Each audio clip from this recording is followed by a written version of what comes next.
let me just start by asking, does anybody for sure have their mind made up of who they're going to vote for? Does anybody feel like they don't even need a final? That's what I like to hear. Okay. With that being said, we're going to discuss everybody's game here. So first, let's start with Noah, since Noah won the individual immunity and made the decision there going into it. So what does Noah need to do to win your vote? And I'll open it up for anyone to start, whoever would like to get it started for us. I don't know what Noah needs to do, but I think since we're going to hear from everyone, we're going to hear from Noah, I think authenticity. I think we've seen a lot of different faces, and we don't know who he is. You mean faces from Noah? Mm-hmm. Yeah. I mean, we're all multifaceted beings. I get that, but it's a little different. I want to not see. I would like to not see the performer Noah. I would like authenticity. I think I want to see him be able to acknowledge his flaws without us having to point them out. Kind of explain, maybe why he said things a specific way or did things a specific way. So yeah, ultimately just be able to acknowledge, maybe what he did or may have rubbed other people the wrong way, or maybe made the wrong decision he did.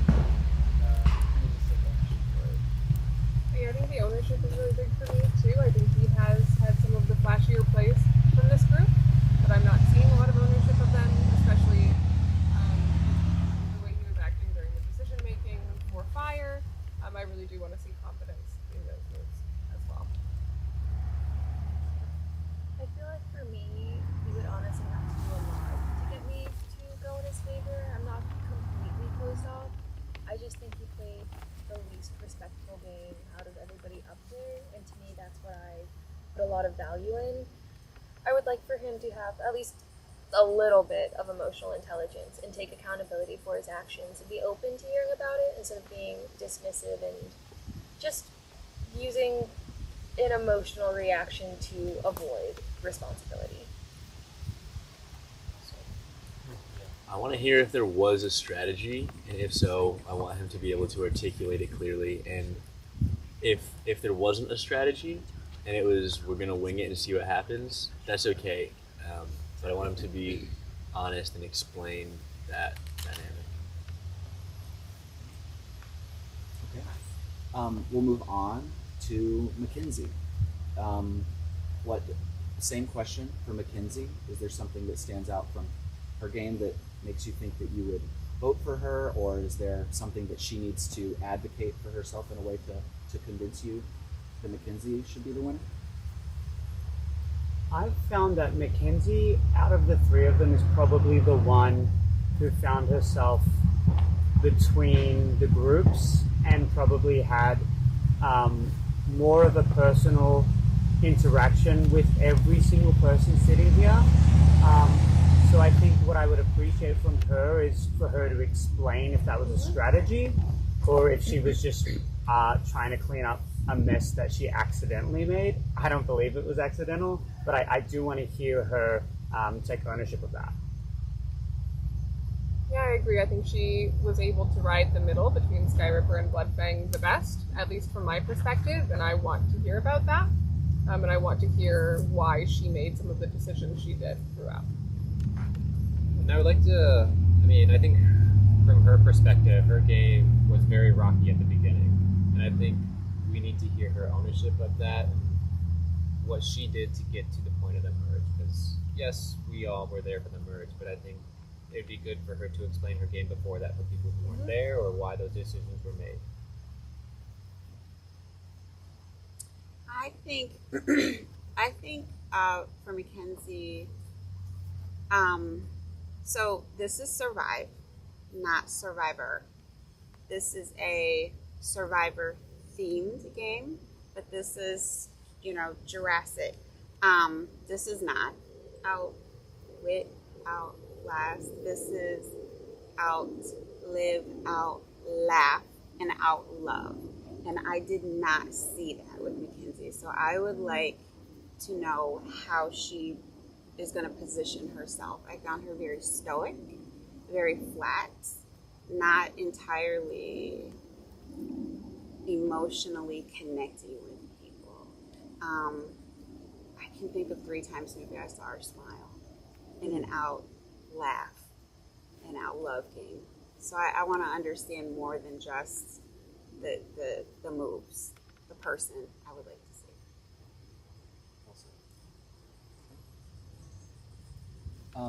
Then we'll move on to Dewan. Same question. Dewan obviously just had a big performance at the final, making fire. How do you weigh that and everything else that's gone into the game that would make you vote for Dewan? I think we can just piggyback what Mariah said about Kenzie. For some individuals, we feel the same way about Dewan. I mean, we didn't get that connection, and we were kind of told to our faces we weren't going to get that connection at all. And coming from a social game, connection is key, especially when you put half the jury over here and expect their vote. It's just really owning that, but also understanding that maybe that's a flaw that he needs to work on and owning it. But I don't know what he can do and say to change our perception of that. It may be a little too late. We try to, in the game, coach him about that, but I don't know if anyone else has anything to say. I don't know what he can do to change that perception. Yeah, at one point, Dewan said to me, "If I ever betray you, don't vote for me to win this game." And he betrayed me multiple times. So I have a tough spot here, if I'm being honest. But I was very impressed with Dewan's fire making, especially when both people still left were coaching Jameson at the time. Yes. And I think it was very nice to see him pull through and win that. Yes. I would like to really hear him own his game and the decisions he made. I want really strong responses for that. And I want maybe a little bit more of an emotional connection with us over here. I think accountability. You know, accountability that some of the things that happened were not the best thing, and recognizing that. I think there is an approach of digging his heels in, and he has apologized to us when we were talking and just kind of, I hear what you're saying now. I'm sorry about how I came at you. I thought X, Y, and Z. If we can get a little more of that while he's saying his piece, I think that we'd be willing to listen. For me, I didn't get to interact with Dewan much pre-merge. We had some lovely, lighthearted conversations, but we were just never around each other. I was always on an opposite tribe from him, and then I got booted out. So when I came back, it was nice to be able to continue those lighthearted conversations and then talk more strategy with him. I think from that, I learned that he's a very emotional player. I think I didn't realize that at first, but after talking to him more and getting to know him, I picked up on that. So I think from him, what I would like to see is just what his strategy was and what his plan was from the beginning, or if he was just kind of coasting through. Yeah. Kind of piggyback off that.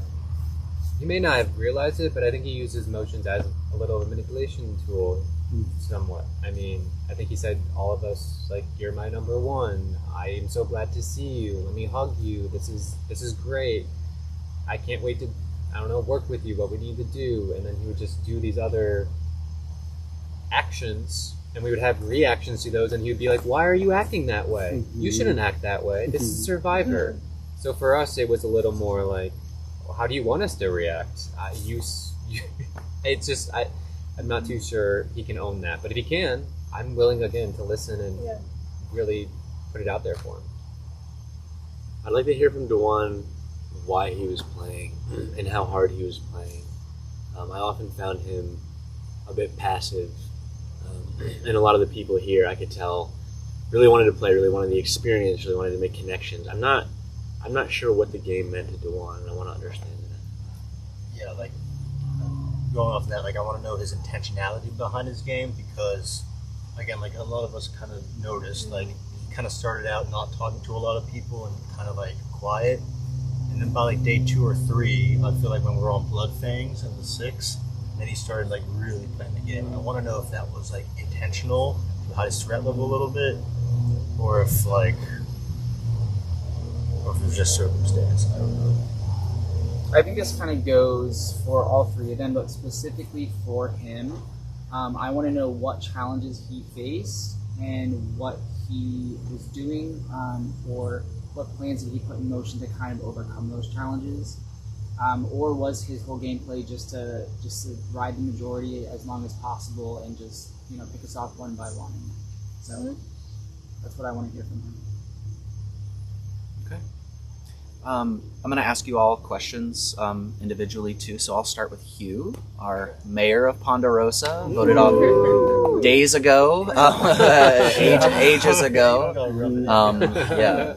So just kind of how you've obviously had the most time to decompress, to take in the opinions and thoughts of everybody coming into it. So how do you view your role as the first juror with the least current information, and what does that mean to you? How do you use that role to set the example for the jury? Interesting. So I'll say, like, I came to Ponderosa not bitter at all, really. I got voted out by one vote. There wasn't much I could do. I don't have any one person be like, you're the reason I'm out, especially with these three. So I just want to be like, guys, it's okay, because I know a lot of you are probably kind of bitter and might have more feelings because you had more connection with them and played with them more. So I kind of just want to make sure that they know that this is still a game, and that we're not coming after them. And if we can be a little more light, or at least if I can be a little bit more light and joyous, and so it doesn't feel like we're attacked, right? Mm-hmm. Yeah, it's a different, everybody has different opinions, different perspectives on it, and the way, you approach it. So yeah, definitely an important aspect. Eric, I would like to ask you, in your opinion, what is the theme of the season besides Dinosaurs, Jurassic Park, and Pangea? What do you think the theme of the gameplay of everything that's gone in the season, and how do you want the person you vote for to mirror that? Yeah, that's a great question. I think a lot of it is the social relationships you build. I think when we started off as 21, how did you balance 20 different relationships in this game? That wasn't easy. Starting the game and really trying to remember 20 other people's names, what their likes, their dislikes, their personal lives, their family, their friends, what they like to do. It's a challenge. So I think the theme about this entire game is really just how do you balance those relationships from day one all the way up into the end. Yeah, go ahead. Yeah, absolutely. I also just think expanding on those. I mean, we had 20 different relationships, but you had plenty of time to expand on a lot of those relationships. And did you take that opportunity to do it? I don't know if some did, so maybe they can speak to that. Maybe they can let us know. I think all three have flaws in that area that they can speak on and maybe they can own, but that was a good theme for this season, but did they take advantage of it?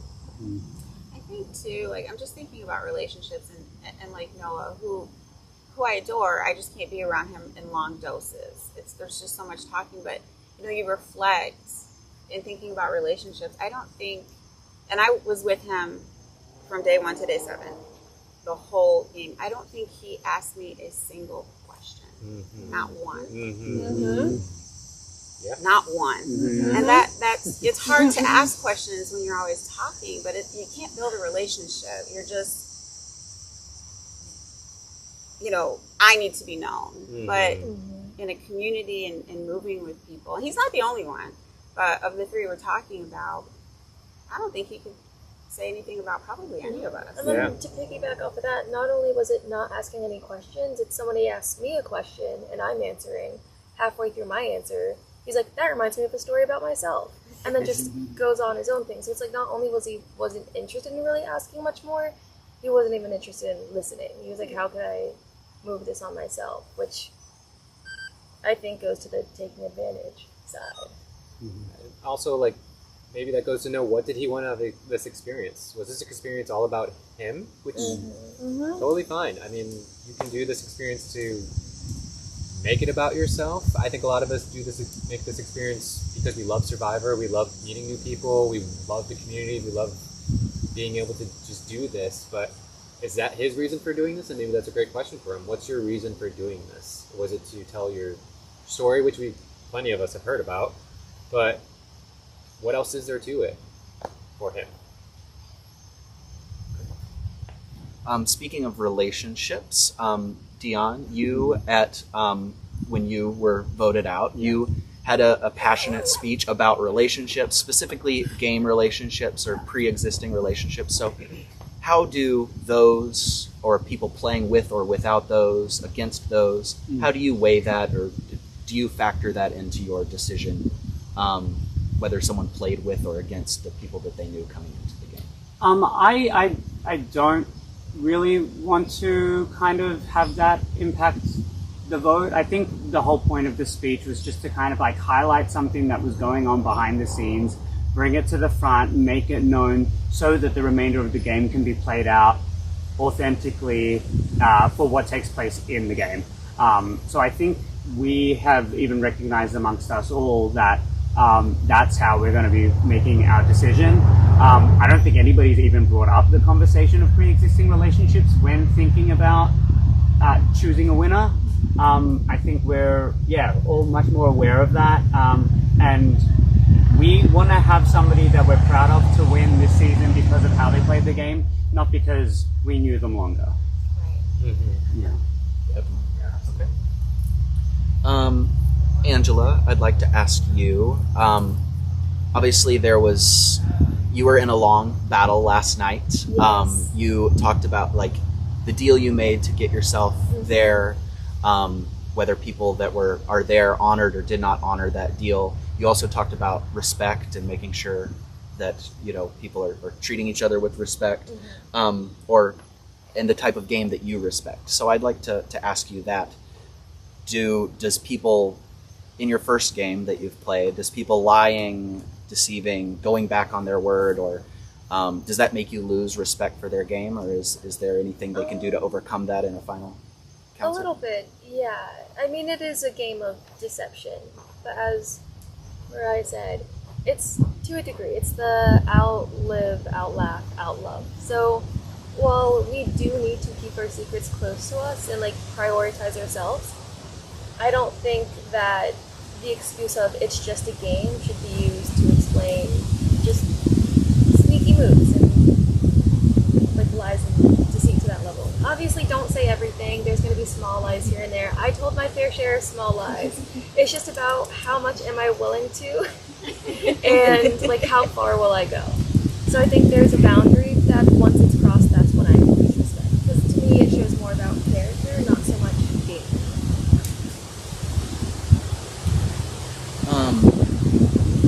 Maris, do you weigh certain aspects of the game more heavily than others? So for challenges, advantages, social strategy, all of those things, is there something that stands out to you more than others, or is it just kind of who did the best combo of all of it? Yeah, I think for me, I weigh heavily on strategy. That's a big thing for me. I think a lot of these games, some of those things come down to luck, right? And you're lucky or you're not, and sometimes that works really well for your game, but I don't want to put too much pull in that when I'm deciding on a winner. I do think there are very impressive challenge performances. I do think there are very flashy advantage plays in this group, but what I'm looking for is someone with a very intentional strategy and who executed that. And I was going to ask you, Corey, you played a couple of idols. You played your roaring advantage that was very exciting. Is that a heavy factor of someone in the final tribal council or the final extinction, that they had advantages or used those to the best way that they could? Yeah, so I think there's a different answer. If I was there and you asked that question to somebody here, I think it would be, well, that's all he could do to get to the end, and that's all you can take that into consideration. With maybe Noah, who had those other opportunities, could he have used those to make other moves, maybe? He got there no matter what, so he did what he could. It just depends on the game, did that person need to do that to survive? then those should be probably considered better moves. If that person didn't need to do that to survive, then maybe they're not as flashy. Maybe they could have used them differently. I mean, when you're in a power position, you have the opportunity to use those tools differently. And maybe a good question for Noah is, did you consider using those in a different way? Or was it always just save yourself when you need to? It just always depends. I don't think it's the only sole focus, because there's a lot more to the game, but for some it could be a large impact. Okay. Mariah, how do you battle the differing opinions of everybody on the jury? You know, you have your own opinions of things, you have everyone else coming to you and talking about their opinions on how it happened. Of course, this goes for everyone, but that's my question to you. How do you balance that? I think, and I love that I got that question, because really most of my game was really played here. And so I come in with much more information about all three of them, Mackenzie, Noah, and Dewan. I can't battle it, because there's a different experience, and there's just things that I saw and that I know that I can't give the final tribal for them. They're going to have to. I can tell you, Noah, he played. I can say Dewan played. I think we all know Mackenzie played, definitely. Very calculated and amazing game. There is no battle. I hope that everyone can articulate their game, because I can't do it for them, and that in such a way that we understand it, and at least can see that there are different styles of play and have them be heard. Me personally, I'm gonna go do what I'm gonna do. What other people have to say, it doesn't impact, just this. What they say is what's going to impact me, not the jury. Yeah, I guess that was a better way to ask it rather than battle is, does it impact your decision?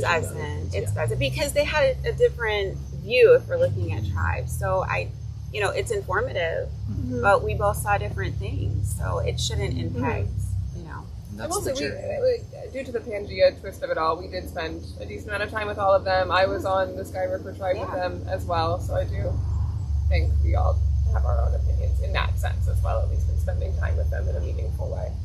Yeah, and I hope some of the individuals know that. Like, I know I've had conversations specifically with Dewan in the game, and I said, you have all the information right now. I don't. I'm acting and reacting the way because I only can do that based on what's in front of me. What you have conversations with these individuals behind scenes, and you have all that. So can he give me that information that I don't know, that I still don't know? I'm sure I don't know a lot. Can he give me that information to prove to me that I knew everything that was happening at all times? I knew what was going to happen.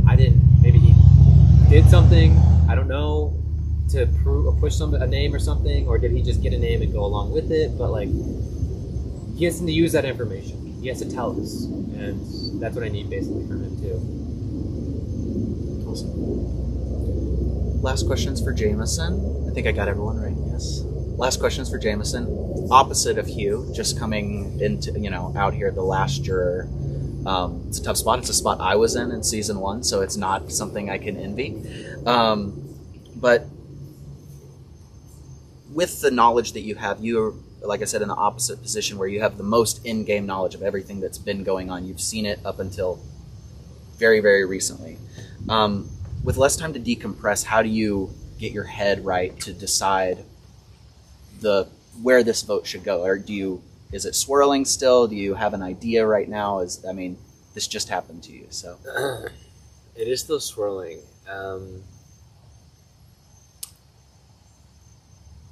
I'm trying to distance myself from the emotions that I feel, and really try to see their gameplay in an objective way, and understand that even if I was on the receiving end of an unfortunate decision, trying not to take it personally and see, was that actually their best move? And if so, then I respect it. And it's a little difficult to do so rapid fire, but it's part of why I've been quiet, is I'm here processing my brain, because it's important to me to be a good juror, and really see the game in the final three in a fair light. Okay, y'all. Any other thoughts? Anything else anybody would like to say? Obviously, you're going to have your moment in front of them to speak to them and ask a question to one or to everyone. So take your time, think about it. But before we sign off for the roundtable, anybody have anything else to say? I'm not going to do a one-word question for you. I'm going to leave that to Nikki. I just would love to reiterate, this is Nikki's game. I love her game and the theme of the game. And to not get so focused on, this is not Survivor, it's Survive. We have to, I want us to honor her theme. And I think that's important to do. And I would highlight something Dion said earlier. I hope we go into this also understanding a good representative for Nikki, for Survive Season 3, and for us. This is, we're stamping our name on this. So I just want us to think about that as well. Excellent, y'all. Congratulations again. Thank you all for being here and being a part of our jury. That'll conclude the roundtable. Thanks, y'all. Thank you. Oh, this. I forgot. No clap. Bye!